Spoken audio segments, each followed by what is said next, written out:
भैया दे दिया, बैठ गए साहब। कहाँ बड़े यही जब बनी नेताजी लग बने खा लेता नहीं खा लेता।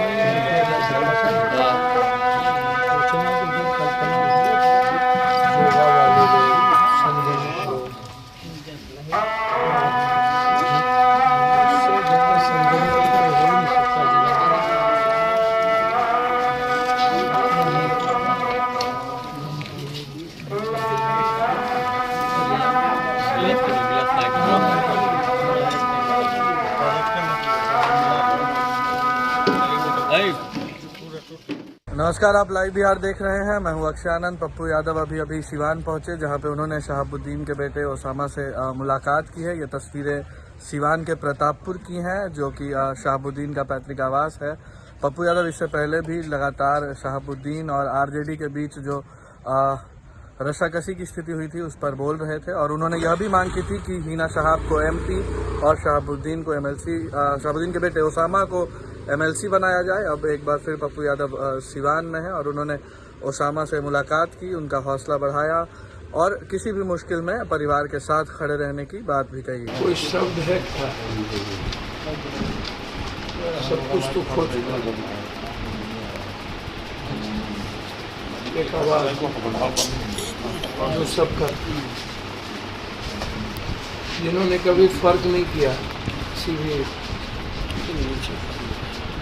समाज, धर्म, मजहब, वर्ग, धर्म, सबके लिए जिए।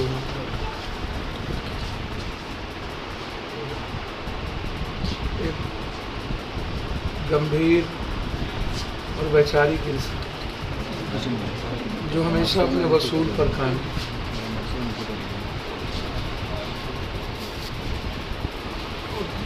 जिनका अपना कोई जीवन नहीं था, हमेशा प्रिंसिपल के साथ राजनीतिक रूप से भी विचारों के साथ खड़े रहे, सामाजिक रूप से भी कंप्लीट रूप से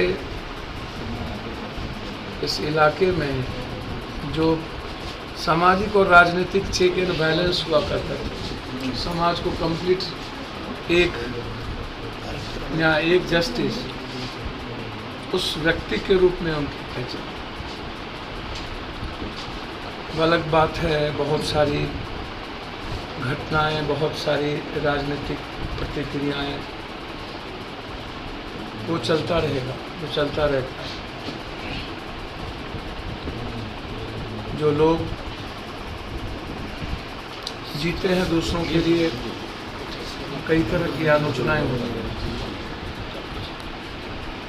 लेकिन मैं व्यक्तिगत रूप से कह सकता हूँ, एक साथ एमएलए बने, हमारा और उनका व्यक्तिगत रिश्ता आप सोच भी नहीं सकते हैं और समझ भी नहीं पाएंगे। मैंने व्यक्तिगत रूप से क्या खोया है उसका अंदाजा नहीं, और मुझे लगता है कि सिवान के हर घर के लोगों ने अपने बेटे को खोया, एक सेवक को खोया, एक परिवार को खोया, एक रिश्ते को खोया। सपना ही सिवान का समाप्त हो गया, उम्मीदें आने वाली पीढ़ियों की समाप्त हो गई, विश्वास ही नहीं हुआ कि वो हम सबके बीच नहीं है, चले गए। वक्त ने एक मजबूत आवाज़ और ज़िंदगी को आगोश में ले लिया। अल्लाह ताला को ये मंजूर था, उसके सामने किसी की नहीं चली, और वक्त हमेशा ज़िंदगी को अपने तरीके से चलाता है, लेकिन कहने के लिए मैं कह सकता हूँ अल्लाह को मंजूर था, लेकिन फिर कोई शहाबुद्दीन जन्म नहीं,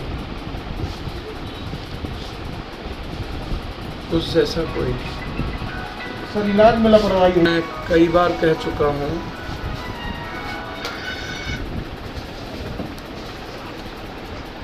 एक ऐसा व्यक्ति जो शारीरिक, मानसिक और आध्यात्मिक रूप से, वैचारिक रूप से, नैतिक रूप से बहुत मजबूत इंसान, योगा करने वाला एक व्यक्ति, संयमित जीवन जीने वाला एक व्यक्ति और बहुत कम प्रतिक्रिया देने वाला एक व्यक्ति। अब ये मैं नहीं कह सकता हूँ कि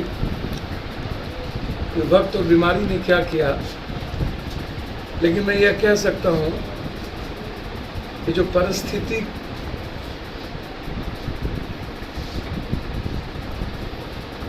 को सिस्टम ने खड़ा करके एक आवाज को बंद कर दिया। जिस व्यक्ति के चलते एक बड़ा सा कैनवास बना जिस दल का, वह दल और वह परिवार इस तरह से दूर होगा या कभी कल्पना नहीं की जा सकती। लालू यादव जी के बाद यदि पहली सिंगल कतार होती तो शहाबुद्दीन जी होते, परिवार नहीं। और मैं एक बात बहुत विनम्रता के साथ कहूंगा, एक व्यक्ति जिनको लालू यादव ने विरासत दिया है, उनकी भूमिका शहाबुद्दीन जी के व्यक्तिगत जीवन और राजनीतिक जीवन में संधि होना बहुत क्लियर मैं आपको, उनके तरीके, उनका आचरण, उनका चरित्र, उनका कैरेक्टर, उनके राजनीतिक परिपक्वता और परिपक्वता बिल्कुल, और वर्तमान के नएपन की राजनीति। लालू यादव जी के बारे में मैं इतना कह सकता हूं कि आज जिस परिस्थिति में है, भले वोट के वो ना आए पाए, लेकिन लालू यादव जी को आहत तो हुए हो, कष्ट तो हुआ हो। उस वक्त जन्म नहीं हुआ था लालू यादव के बेटे का, जब परछाई थे शहाबुद्दीन जी, उसके 91 में जन्म हुआ। और जब लालू जी संकट में आए थे तो गोदी में खेल रहे होंगे, और उस वक्त पल पल किसी ने जीवन दी। और आज यदि मैं एक बात अंतिम कहूंगा, यदि शहाबुद्दीन जी आलोचना के पात्र बने तो उसका कारण राजद और लालू यादव जी की सत्ता और सरकार। व्यक्तिगत जीवन में आलोचना के पात्र कम, और लालू यादव जी के साथ कंप्लीट रूप से उनका राजनीतिक और व्यक्तिगत लगाव, आलोचना के सबसे ज्यादा पात्र बने। यदि यह व्यक्ति दल छोड़ के जदयू में चले गए होते, जो नीतीश जी चाहते थे, तो फिर ये दूध के धुले हो जाते और आलोचना का पात्र नहीं बनते।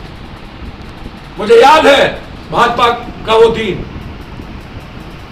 वो क्या चाहता था कि शहाबुद्दीन जी लालू यादव को छोड़ दें, और आज यदि वो आलोचना करते हैं सिर्फ इस कारण से, तो उनकी राजनीतिक आलोचना होगी। व्यक्तिगत तौर पर सिवान का हर घर, हर वर्ग, हर जाति के लोगों को एहसास और महसूस है कि हर संकट में शहाबुद्दीन उनके परिवार और उनके परछाई की तरफ खड़े। निश्चित रूप से ओसामा जी बहुत मजबूती के साथ लेके आ रहे। लाइव बिहार YouTube पर सब्सक्राइब और Facebook पर लाइक जरूर करें।